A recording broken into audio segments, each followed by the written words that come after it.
mukanya aman. Lehernya paling basah itu. Apa ya kalau lehernya mah? Iya, nggak apa-apa. Aman. Aman udah? Yuk. Kak Dena, mungkin bisa diceritakan hari ini kegiatannya lagi mengajar. Ya, jadi hari ini mungkin yang nggak banyak teman-teman tahu, walaupun mungkin udah tahu sebagian besar, cuma kan jarang ada yang lihat langsung. Jadi hari ini aku lagi mengerjakan profesi aku yang juga profesi utama aku sebagai Zumba instructor yang sudah aku jalani dari mulai pandemi ya, tahun 2020 aku resmi jadi Zumba instructor, lalu aku resmi dikontrak oleh pihak Zumba Home Office untuk menjadi Zumba Brand Ambassador untuk Indonesia, dan semenjak itu aku aktif mengajar Zumba. Jadi emang ini pekerjaan yang dulu banyak yang menyaksikan gitu, kenapa kok aku pada saat pandemi justru aku berada di Singapura waktu itu nggak bisa kerja.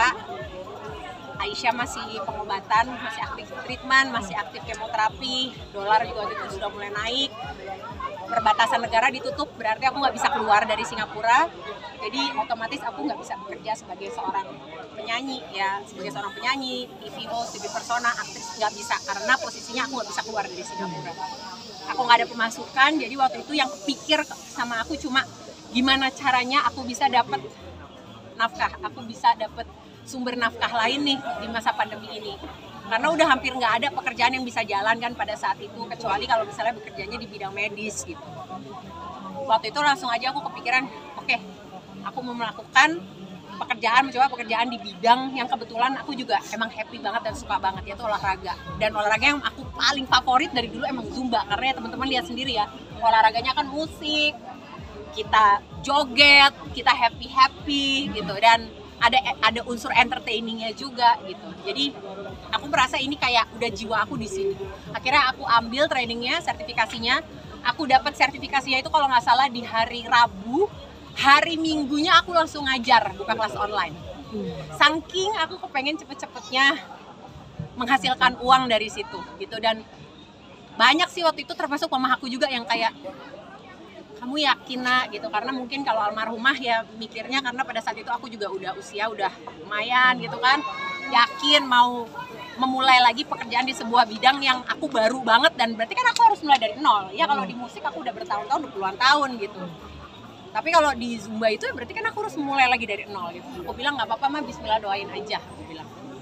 Alhamdulillah akhirnya dari situ nggak aku sangka banget aku benar-benar bisa dapat pekerjaan, dan malah akhirnya jadi yang paling jalan pada saat pandemi ya olahraga kelas Zumbaku yang aku lakukan secara online. Jadi setiap hari Sabtu, ini pasti pemirsa juga pada ingat, setiap hari Sabtu aku tuh ngadain kelas Zumba buat anak-anak khusus secara online.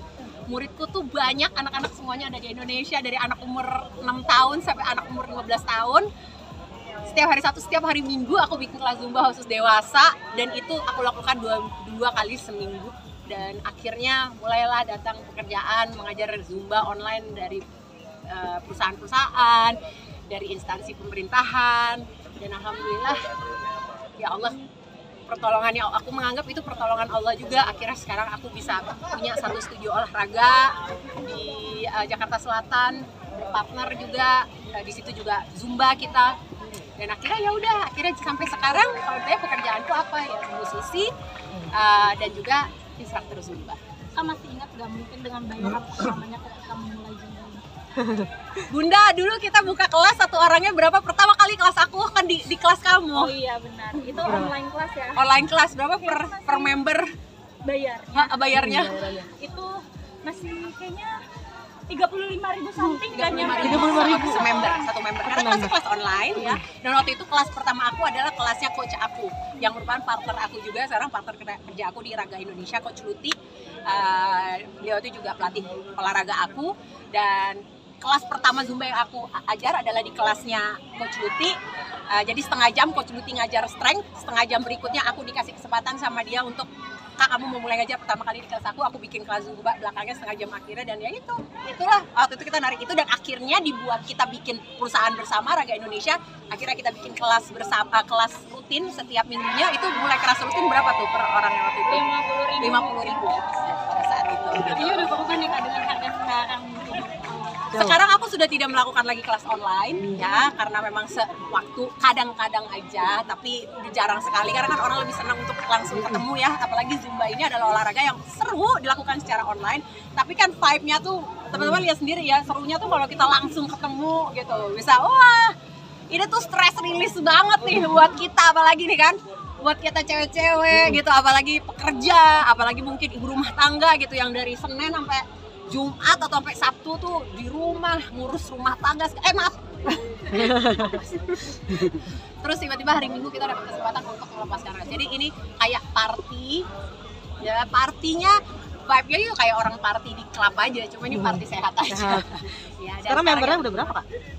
Sekarang aku kalau member ya alhamdulillah komunitas ada ya, komunitas yang selalu hadir dan selalu support di setiap kelas aku. Kayak hari ini juga alhamdulillah tuh aku kalau misalnya kayak bikin event, kita ada event Zumba di luar Jakarta, yang dari Jakarta tuh mau datang gitu. Jadi komunitasnya, dan yang penting itu kalau di Zumba itu it's all about family. Jadi kita community, kita keluargaan gitu sih.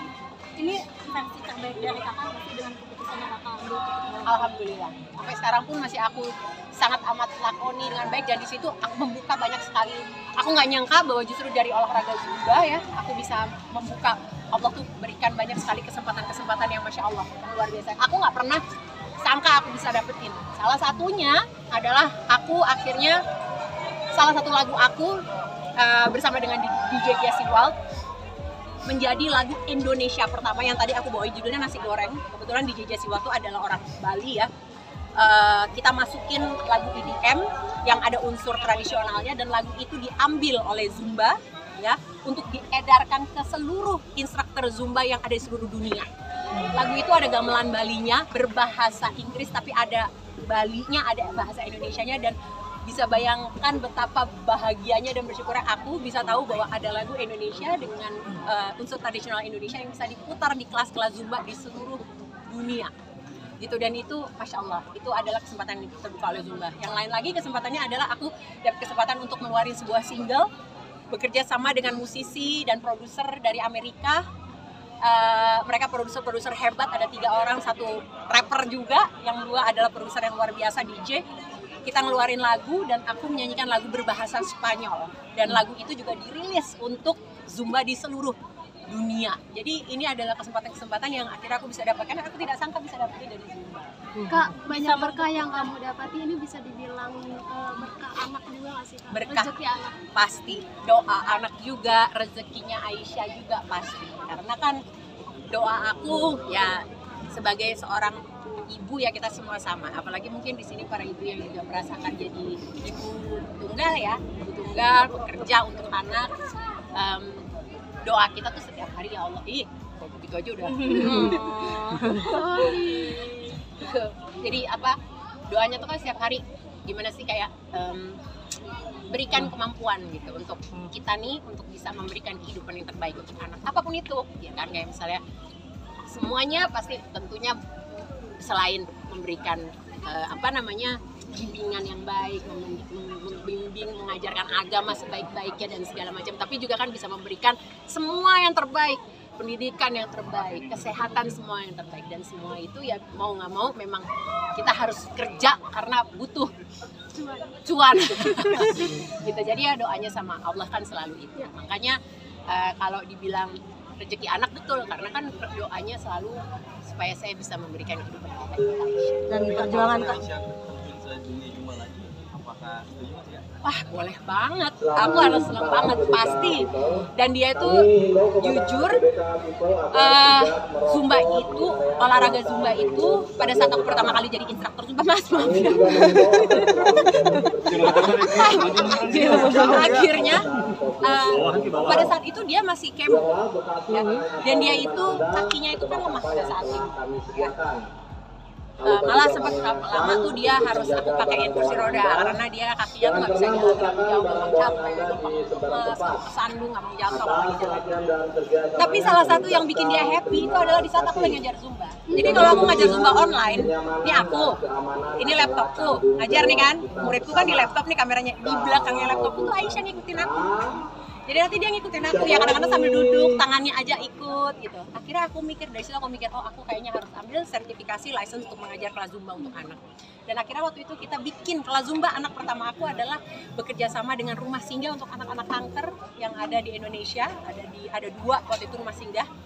Kita kerjasama, aku bikin kelas Zumba secara online untuk anak-anak mereka, untuk anak-anak pejuang kanker. Dan itu happy banget karena aku ngeliat Aisyah segitu kakinya lemas tapi dia bisa duduk dan dia happy ngelakuinnya. Jadi aku merasa aku kepengen anak-anak lain yang memang pada saat itu sedang berjuang juga bisa merasakan hal yang sama. Itu sih.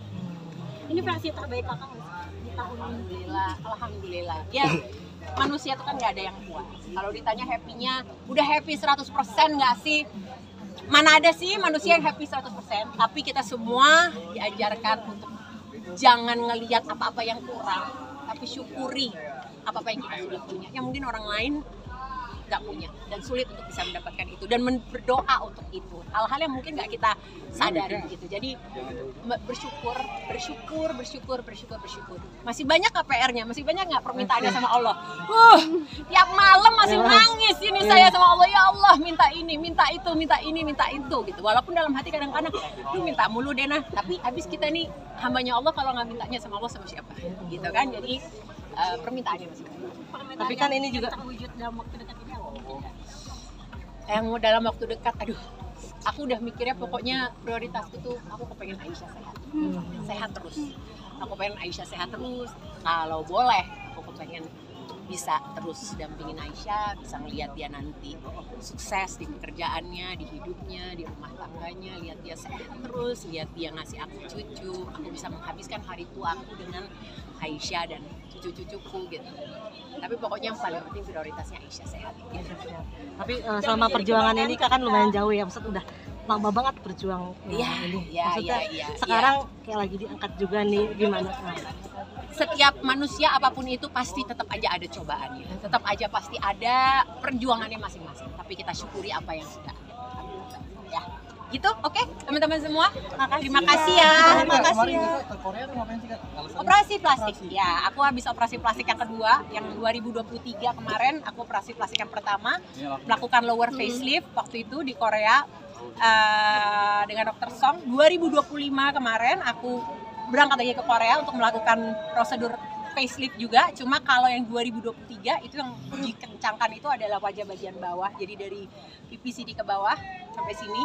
Kalau yang 2025 ini aku melakukan pengencangan kulit wajah yang bagian atas. Jadi dari sini sampai ke sini. Jadi aku melakukan prosedur yang namanya ponytail lift. Ya, jadi diangkat sininya sama forehead lift. Gitu ya, udah. Ada alasan nggak Kak? Udah 46 sudah 46 tahun masih bekerja di dunia entertainment dan lagi cari suami. Udah yang dekat belum Kak? Udah yang dekat belum Kak? Like Jenny, dance-nya Like Jenny kan Nggak hafal, udah nggak hafal. Makasih banyak ya. Makasih ya Mbak Mas.